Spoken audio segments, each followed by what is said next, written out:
We've talked quite a bit about tables of logarithms in the past couple lessons. Today I want to explore this topic from another perspective. Take a look at the simple table shown here for powers of 2. That is, the base is 2. The left column has even spacing, increasing by 1 unit each row. The right column does not have even spacing. More on that shortly. To flip things around, you could think of the left column as the base 2 logarithm of values in the right column. Remember that the logarithm is defined as the inverse of an exponential function. We know from our laws of logarithms that multiplication can be converted into addition, as seen in this example. That works great for numbers like 4 and 32, which are in the second column of the table. What about numbers that aren't in the table? For example, 20 and 30. Obviously, the exponents are between 4 and 5, so I used linear interpolation to approximate them. Then I used interpolation again to spit out 576. This doesn't quite match the exact answer of 600.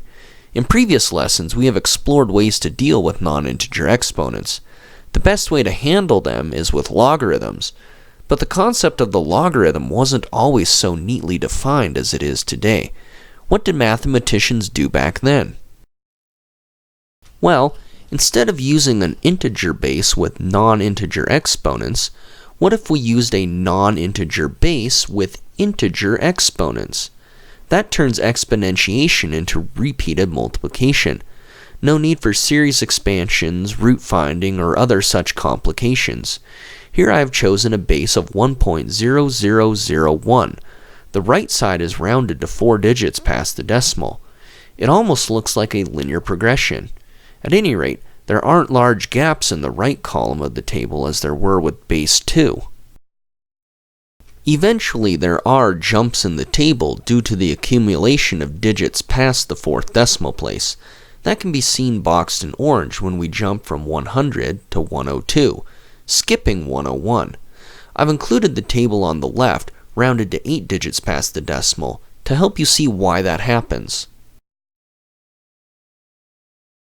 By the time we get to 10,000, the 4th decimal place is increasing by 2 or 3 units each row. Look at the value for 10,000. Does that look familiar? This is E. Here's a quick reminder from the lesson in which we defined E by this limit. By this time, the spacing is every 10 units. Notice when n equals 23,027, the value is exactly 10, when rounded to 4 digits past the decimal. As we've seen with other log tables, the pattern repeats after this row. That's because we use a base 10 number system. But what about that number boxed in blue? If we divide by 10,000, that's the natural log of 10. Within rounding, of course. We have found that as well in a previous lesson. Here's a quick reminder of that. It turns out that the natural log of other numbers show up in the table too. For example, we can find 2.0000 in the right column. The corresponding entry in the left column is 6932. Divide that by 10,000. What do you get? The natural log of 2, of course.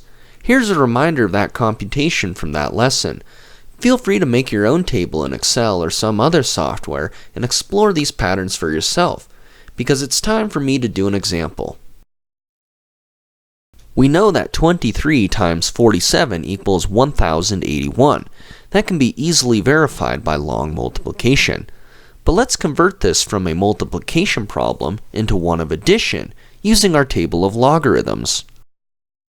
We find 2.3 in the table, which is 23 by moving the decimal.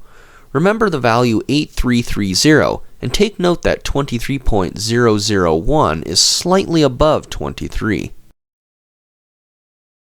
Now we find 47.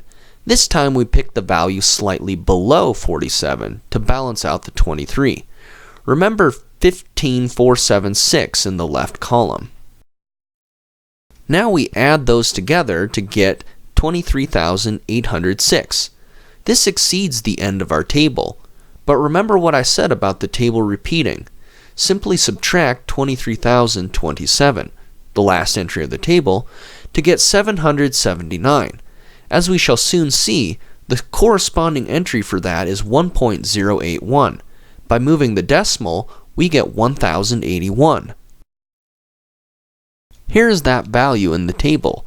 So it is that we can use log tables of a different base, not just base 10, to convert multiplication problems into addition problems. That should make sense because the laws of logarithms are valid for any base b. So how about constructing such a log table? This one has over 23,000 entries. That would be a lot of work to do by hand calculation. Are there any shortcuts? Maybe, but in the end it would still be a whole lot of work. This is a plot of the function 1.0001 to the n, from 0 to 23,000. Notice that it curves, which is to be expected for an exponential function. What if we zoom in on the red box? Plotted from 10,000 to 11,000, it looks pretty straight. Maybe we could exponentiate every 1,000 units and linearly interpolate between those values. That would be only 23 exponentiations, and then a bunch of additions to get the intermediate values. Here is a plot of the exponential function in blue with a linear interpolation between the two endpoints. From this level of zoom, it looks pretty close. Unfortunately, zooming in shows that the line deviates from the function in the middle. This may not seem significant, but it is enough to give you the wrong digit in the third decimal place. Remember that our table has 4 digits past the decimal. We must do better. What if we linearly interpolated every 100 units instead of 1,000? That would require 230 exponentiations instead of 23. This approach works better, but sadly there are still some rounding errors, as seen boxed in orange. The good news is that now the error is in the 4th digit. Perhaps if we linearly interpolated every 10 units, we could get all 4 digits past the decimal. That would now require 2,300 exponentiations. Or maybe keep the 100 unit spacing but try quadratic interpolation. One way or the other, it would require a lot of work to do this all by hand.